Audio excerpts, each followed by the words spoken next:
బా రేపటి నుంచి అసలు మందు జోలికే పోకూడదురా బాబు. అల్లుడు ఏంటి మొహమంతా అదోలా ఉంది? తలేమన్న నొప్పిగా ఉందా?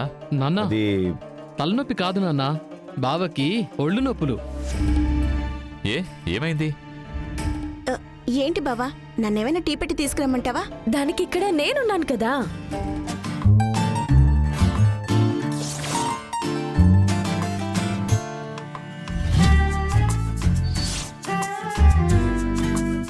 అది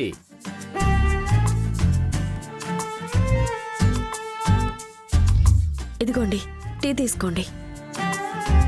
అరే తీసుకోండి.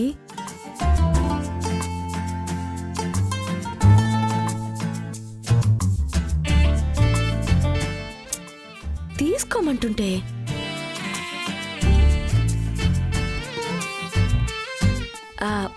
అత్త, మీకు కాఫీ టీ ఏమన్నా తీసుకుని రమ్మంటారా? వద్దు.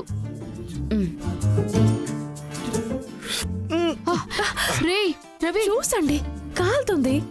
ఇవ్వండి, నేను కొంచెం చల్లార్చి తెస్తాను. వద్దు, ఏం అవసరం లేదు. అయ్యో ఏంటిది? ఓ అని సిగ్గుపడిపోతుంది. చూస్తుంటేనే ఒళ్ళు మండిపోతుంది.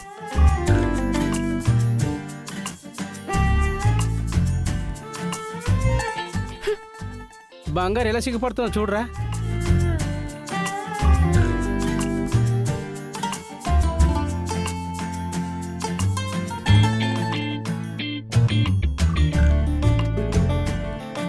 రవి, హీటర్ ఆన్ చేసి పెట్టాను. టీ తాగి వెళ్ళి స్నానం చేయి.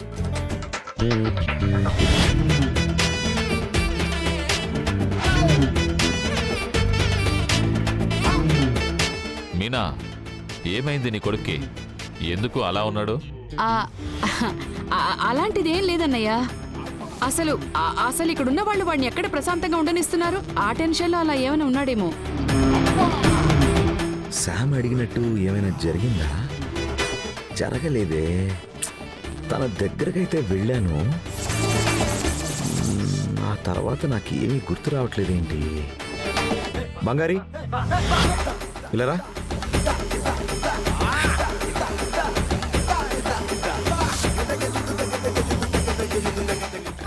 ఏంటండి, మీ టవల్ రెడీగా పెట్టాను.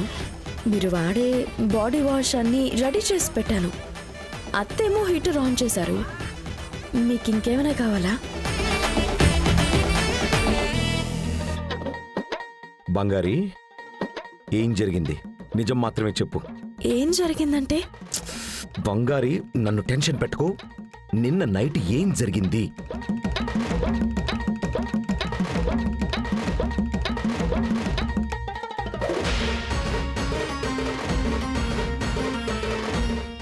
ఏమండి, అక్కడ చూడండి, అందరూ మనల్ని చూస్తున్నారు. మరి ఇలా అందరి ముందు అడుగుతారా? పోండి. బంగారి ఆగు. బంగారి ప్లీజ్, చెప్పి తగలడు. నా తల పగిలిపోయేలాగుంది. ఏంటండి, చేయాల్సిందంతా చేసి మీకేం గుర్తులేదా? ఏంటి, నేనేం చేశాను? నాకు కొంచెం సిగ్గుగా ఉందండి. బంగారి ఇలా చూడు, నువ్వు నన్ను టెన్షన్ పెడుతున్నావు. నీకు దండం పెడతాను, ప్లీజ్ చెప్పు. నాకు అసలు ఏం గుర్తు రావట్లేదు. నేను అన్కాన్షియస్ లో ఉండిపోయాను కదా. చెప్పు బంగారి. నైట్ మీకు నా మీద ఎంత లవ్ ఉందో అని నేను అర్థం చేసుకున్నాను. నా లైఫ్లో మర్చిపోలేని రోజు, నా జీవితంలో మర్చిపోలేని అనుభవం.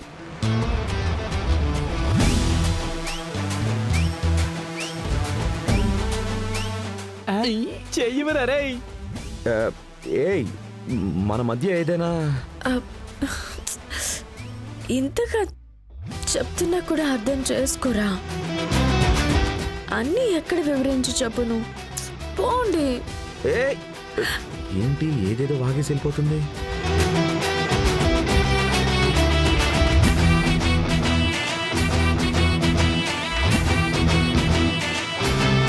అయ్యయ్యో, బంగారి మొత్తం కొంప ముంచింది. నువ్వసలు బాగుపడవే. నిన్ను తొందరలోనే ఈ ఇంటి నుంచి పంపించేస్తాను. నిన్ను వదిలిపెట్టనే.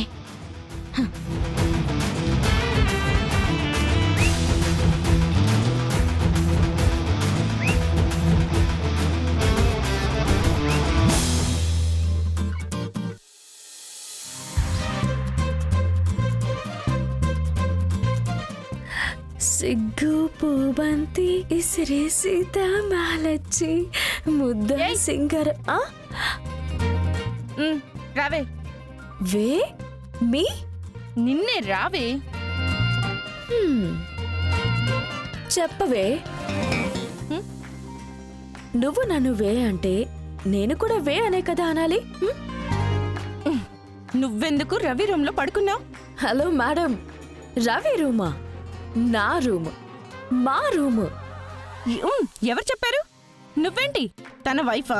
అవును, వేద మంత్రాలతో నా మెడలో ఆయన తాళి కట్టారు కదా, నేను ఆయన వైఫ్నే.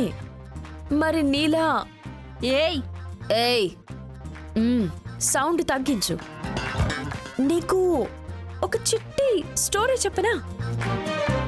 నా చెల్లెలు తను ఉంది కదా, తన చిన్న వయసులో ఒక కుక్క పిల్లని తీసుకొచ్చి ఇది నేను పెంచుకుంటానని చెప్పింది.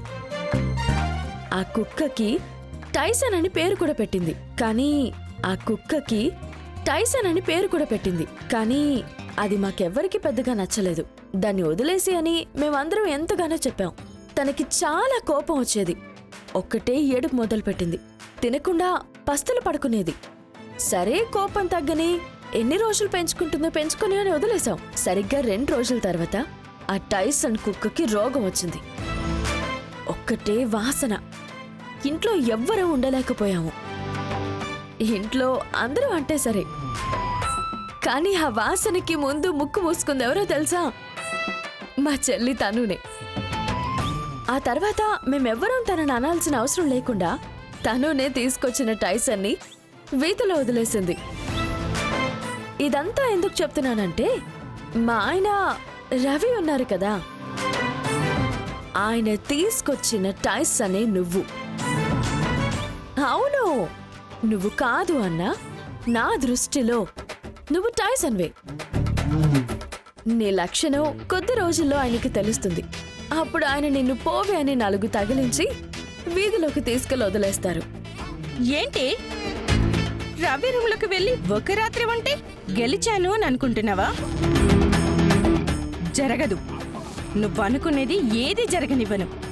అయ్యయ్యో, బయట నుంచి వచ్చి ఇన్ని ఆటలాడుతున్న నీకే ఇంత ఉంటే ఈ ఇంటి కోడల్ని నేను. నాకు ఇంకెంత ఉండాలి? శామ్, ఎంతైనా తెలిసిన అమ్మాయివి కదా. నేను నీకు ఒక అడ్వైస్ ఇస్తాను. ఎలాగైనా ఇక్కడ నుంచి వెళ్ళి ఎవరైనా ఒక మంచి అబ్బాయిని చూసి పెళ్లి చేసుకుని కొంచెం జీవితంలో ముందుకు వెళ్లే పనులు చూడమ్మా. జీవితం నాశనం చేసుకోకు. నీ కలలుగానే మిగిలిపోతాయి. సరేనా? వెళ్ళరానా? సిగ్గు పూబంతి ఇసిరి సీతామాలచ్చి